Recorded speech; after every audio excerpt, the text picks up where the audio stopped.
তো আপনি ওলি আল্লাহর কথা বলেন ফেসবুক ইউটিউবে সব জায়গায় বলেন, কিন্তু আল্লাহ থাকতে আমরা ওলি আল্লাহর কাছে কেন যাব?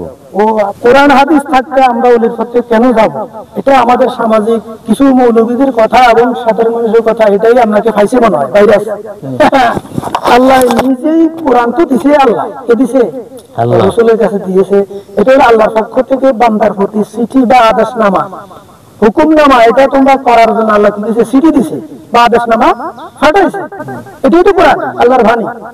এখন আমরা কোরআন যেটা বলে কোরআনে তো মানবো, রাসূল যেটা বলছে হাদিস মানবো, তাই না? আচ্ছা,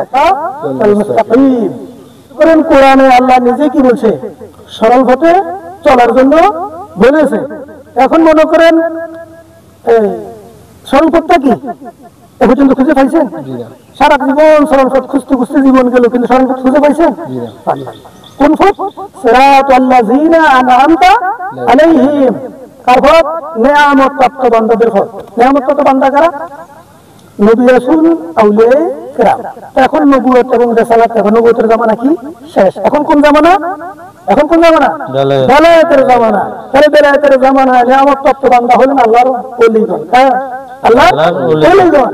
তাহলে আমাদেরকে এখন শুনতে হবে আল্লাহর ওলিদের পথে। কার পথে? আল্লাহর ওলিদের পথে।